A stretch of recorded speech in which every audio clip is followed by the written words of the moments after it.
তোমাদের উপর হেলান দিয়ে আমি উষ্ণতা পাবো। তোমরা হলে সাহসী যোদ্ধা। তোমাদের উপস্থিতি তো ইয়াকুবের দিলকে কখনো দুশ্চিন্তায় মশগুল করতে পারবে না। আব্বাজানকে যে কষ্ট আমরা দিয়েছি সেজন্য আমরা ক্ষমা চাইছি আব্বাজান। আমাদের হয়তো আরেকটু লাভিন আফতার ইকবাল, হ্যাঁ একটা নেকড়ে আসছে, নেকড়ে নেকড়ে, চলো চলো চলো, হ্যাঁ চলো চলো চলো।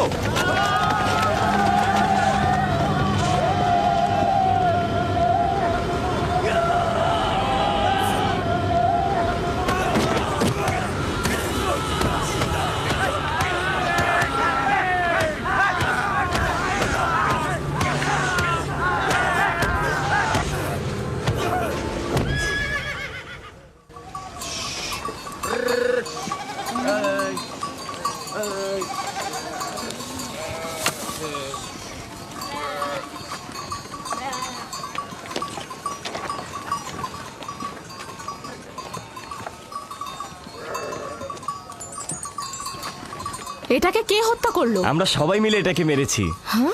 আমাদের ভেড়ার পালের উপর এই নেকড়েটা আক্রমণ করেছিল, আমরা সবাই তাকে পিটিয়ে মেরেছি।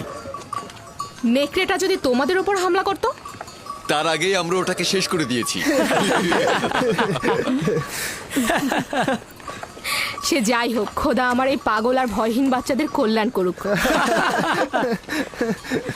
আপনিও নিশ্চয়ই এতে অংশগ্রহণ করেছিলেন? আমাকে তোরা হস্তক্ষেপ করার ফুসরতি দেয়নি। আমি উঠে বসার আগেই তোরা একদম নেকড়ের কাজ খতম করে দিয়েছে।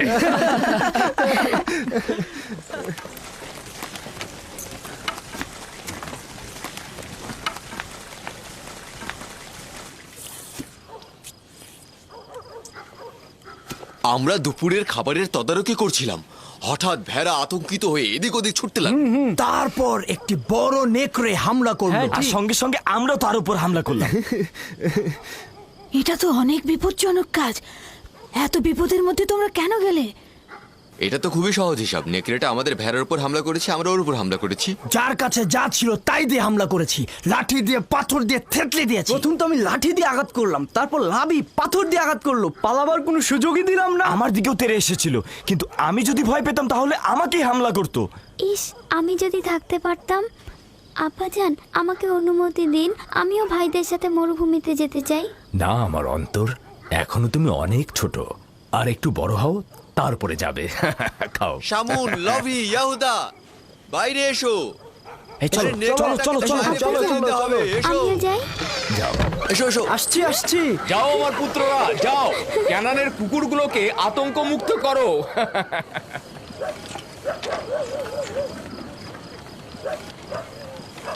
আব্বাজান আজকে মরুভূমিতে যেয়ে বলল যে কেন তোমরা ইউসুফের স্বপ্নকে ভাইদের উপর নেতৃত্বের ব্যাখ্যা করছো।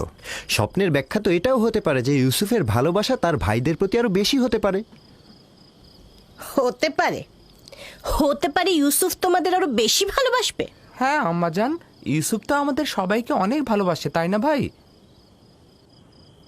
সবাইকে ভালোবাসার জন্য স্বপ্ন দেখার প্রয়োজন ছিল না। স্বপ্ন ভবিষ্যতের খবর দেয়, ইউসুফের নেতৃত্ব আর শ্রেষ্ঠত্বের খবর। তোমাদের আব্বাজান তোমাদের সাধারণ লাঠি ভাবে।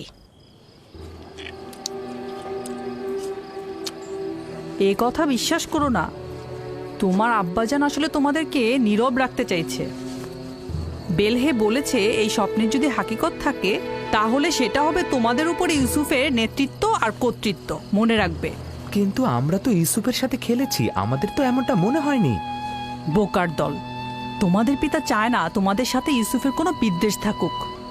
সে চায় তার মতো করে ইউসুফকে সবাই ভালোবাসুক।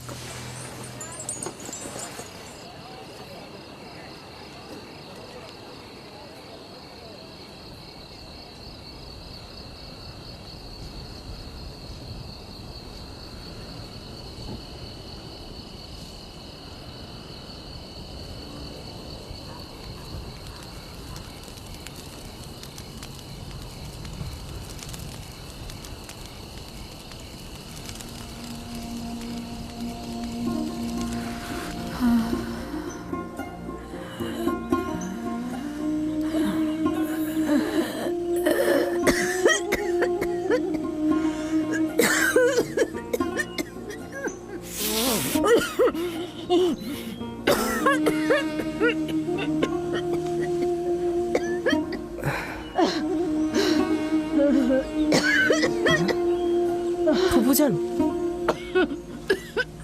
ফুফুজান, ফুফুজান, ফুফুজান, বেসমে, বেসমে। কি হয়েছে ইউসুফ? বানু, কি হয়েছে বানু? তাড়াতাড়ি আব্বাজানকে খবর পাঠাও।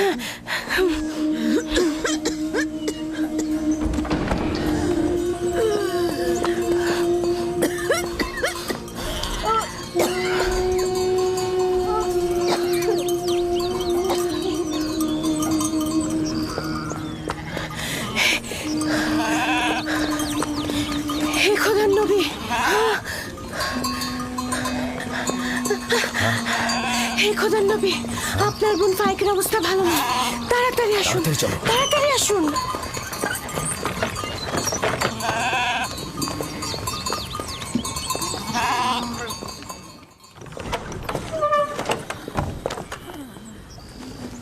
সালাম আব্বাজান, ফুফুজানের অবস্থা একদমই ভালো না।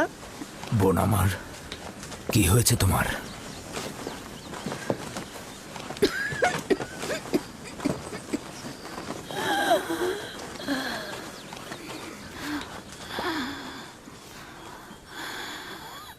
অবশেষে আমার সময় শেষ হয়ে এসেছে। এইসব কি বলছো বোন আমার? তোমার অবস্থা তো ভালোই ছিল, হঠাৎ করে কি হয়ে গেল? অত কিছু তো জানি না, শুধু জানি চলে যাচ্ছি। তাড়াতাড়ি ওনার জন্য হেকিমের ব্যবস্থা করুন, ওনার অবস্থা ভালো নয়। আমি গতকাল থেকে জানি যে আমার আর সময় নেই।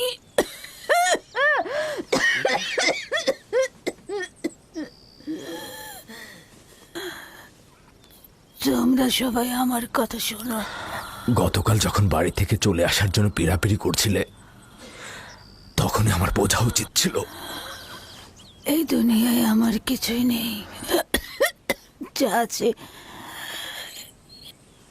ইউসুফকে দান করে যাচ্ছি এবং আমি তার কাছে ক্ষমা প্রার্থনা করছি। তোমার কাছেও ক্ষমা প্রার্থনা করছি। এই 4 বছর মিথ্যা অপবাদ দিয়ে ইউসুফকে আমার কাছে রেখেছি। খোদা তাহলে আমাকে ক্ষমা করো, তোমরা আমাকে ক্ষমা করো।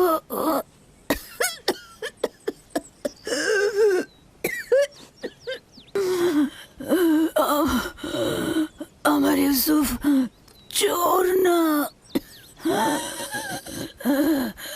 আমি কোমর বন্ধনীটি লুকিয়ে রেখেছিলাম ওর জামার নিচে। আমি তো সেটা জানতাম, তুমি অযথা চিন্তা করো না।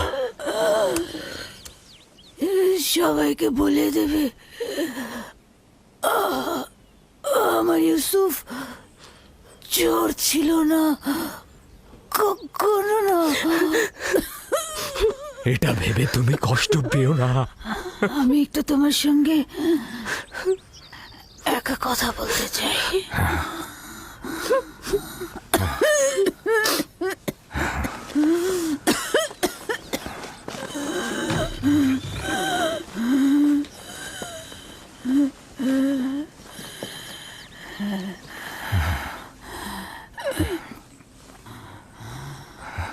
ইউসুফ, খোদার আয়াত সমূহের মধ্যে একটি আয়াত, এভাবে কারোর জন্য নিয়ামত রহমত, কারোর জন্য ক্ষতি ও লোকসান। আমি পরশ্রী কাতরতা বিদ্বেষ দেখতে পাচ্ছি। ইউসুফের দিকে লক্ষ্য রেখো, সে নবুয়তের পথে রয়েছে।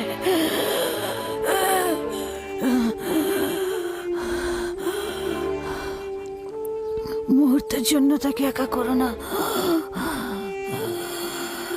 ক্ষণিকের জন্য তার প্রতি গাফেল হয়েও না।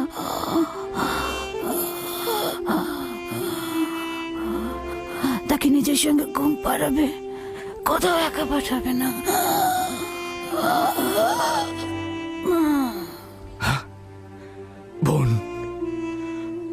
বোন আমার,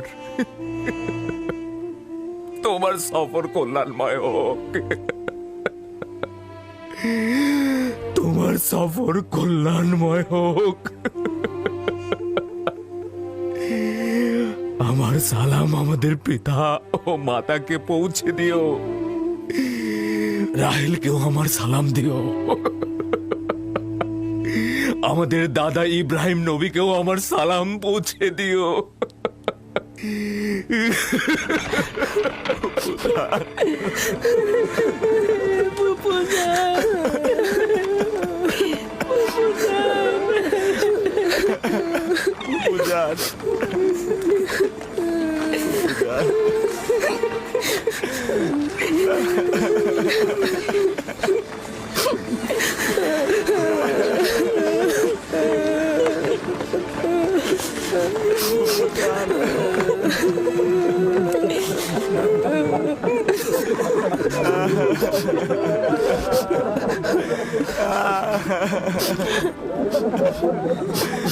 বুঝান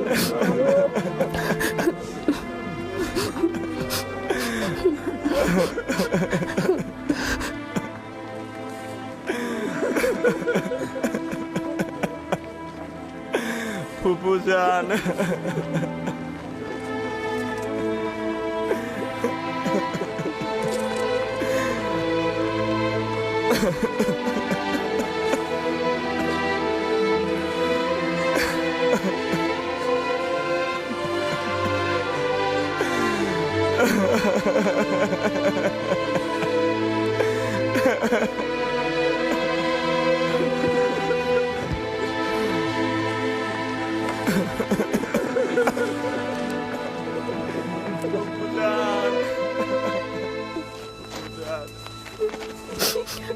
এক খোদা ভিন্ন অন্য কারো কাছে প্রার্থনা করো না, এবং শুধুমাত্র তার কাছে আশ্রয় চাও।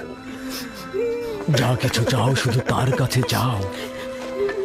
আর সকলেই অক্ষম, আর তিনি শক্তিশালী। সব ধরনের চাহিদা আর তোমাদের ভেতরের অন্তর্নিহিত অর্থ তার কাছে পরাভূত।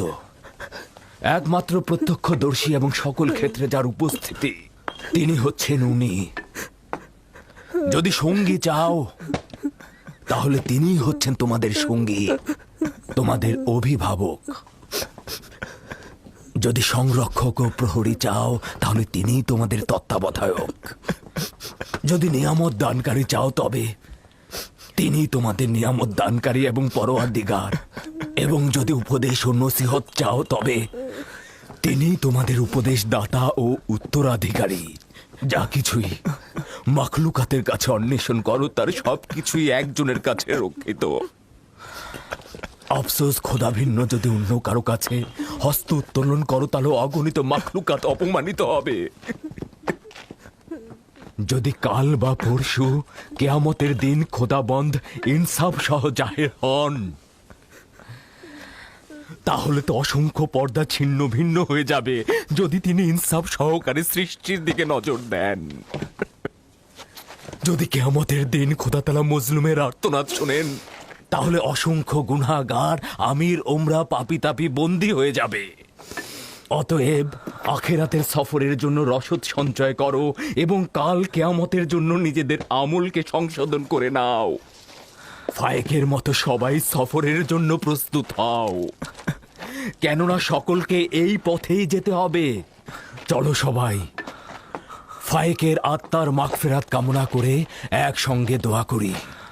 হে পরওয়ারদিগার, ফায়েকের রূহকে নেককার রূহদের সঙ্গে ও আপনার বন্ধুদের সঙ্গে পুনরুত্থান করুন। আমিন।